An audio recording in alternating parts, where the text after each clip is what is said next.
భావోద్వేగ క్షణం నెటిజన్ల హృదయాలను గెలుచుకుంది. తన ఇంట్లో పనిచేసే మహిళ కోసం ఓ యువకుడు నిర్వహించిన పుట్టినరోజు వేడుక సోషల్ మీడియాలో వైరల్ గా మారింది.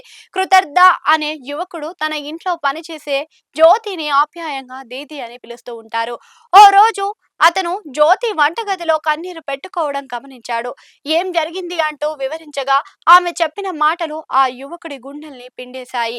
ఇవాళ నా పుట్టినరోజు. ఒకవేళ నా తల్లి బ్రతికి ఉంటే నన్ను ఎంతో ప్రేమగా చూసుకునేదంటూ ఆమె వాపోయింది.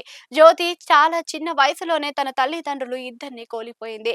అందుకే తన పుట్టినరోజున ఒంటరితనంతో ఆమె చాలా భావోద్వేగానికి లోనైంది. ఆమె గతాన్ని మార్చడం సాధ్యం కాదు. కానీ ఆమె కళ్ళల్లో సంతోషం చూడడానికి కృతజ్ఞ తన స్నేహితులతో కలిసి ఒక నిర్ణయం తీసుకున్నాడు. అందరూ కలిసి ఆమె పుట్టినరోజును సెలబ్రేట్ చేయాలి అని నిశ్చయించుకున్నారు.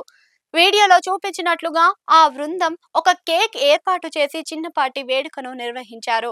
ఈ వేడుక సమయంలో జ్యోతి తన పుట్టినరోజు సందర్భంగా ఏదైనా ఆర్డర్ చేసుకోమని, పార్టీ చేసుకోమని తన వద్ద ఉన్న 500 రూపాయలను వారికి ఇవ్వబోయింది. కానీ కృతజ్ఞ తన అతని స్నేహితులు ఆ డబ్బును తీసుకోవడానికి నిరాకరించారు. ప్రేమతో ఆమె పుట్టినరోజును జరిపారు. ఈ వీడియోలోని నిరాడంబరత మానవత్వం వేలాది మంది హృదయాలను తాకింది. ఆమె ముఖంలోని ఆ చిరునవ్వే సమాధానం ఇస్తుంది. ఇన్‌స్టాగ్రామ్ లో మనం చూడదగ్గ అత్యుత్తమైన దృశ్యం ఇది. ఆమె ముఖంలో కనిపిస్తున్న ఆ ఆనందం వెలకట్టలేనిది అంటూ నెటిజన్లు స్పందించారు.